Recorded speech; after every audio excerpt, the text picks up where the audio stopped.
26-এরটার জন্য প্রিপারেশন নিয়েছিলাম, যেহেতু এখনও এনাফ টাইম আছে, প্রিপারেশন ওইভাবেই থাকবে আমার এন্ড থেকে। না। আমি অবাক হয়েছি, বাংলাদেশের ক্রিকেটাররা বিশ্বকাপটা মিস করতে যাচ্ছে, দেশটির সমর্থকেরাও এটা মিস করবে। যা কন্ডিশন তাতে ওদের স্পিনাররা পাবে অ্যাডভান্টেজ। দারুণ একটা ফাইট তো হতেই পারত।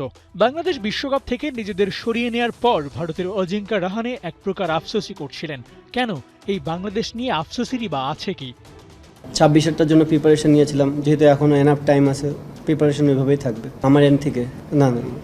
আমার কাছে মনে হয় না খুব একটা বিগ কনসার্নের বিষয় এটা।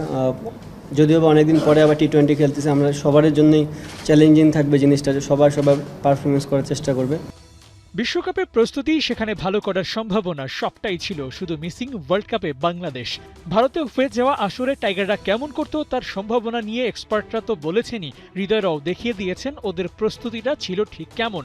ব্যাট হাতে সুপার ফর্ম, বল হাতে ম্যাজিক্যাল স্পেল। রিশাদরা বিশ্বকাপে কেমন করতেন তার একটা হাইলাইটস দেখিয়েছেন চট্টগ্রামে।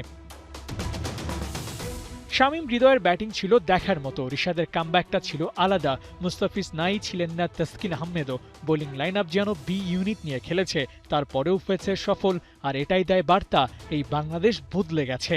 আফসোসটা তাই আপনার থাকতেই পারে, এমন সুপার ফর্ম নিয়েও বিশ্বকাপটা যে খেলাই হয়নি।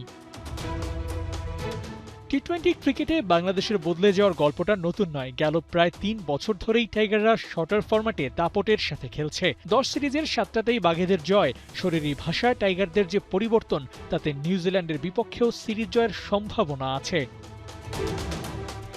যা হয় তা নাকি ভালোর জন্য। টাইগারদের এই ব্রেকটা দারুণ কিছু বয়ে আনবে, সেই চেষ্টাটাই করছে লিটনের দল। ক্যাপ্টেন নিজেও মনে করেন এই দলটা ভালো কিছু করার সামর্থ্য রাখে। পরের আসরে নিজেদের ফিরে আসাটা যেন মনে রাখার মতো করেই রাখতে পারে, সেটাই হওয়া উচিত মেইন ফোকাস।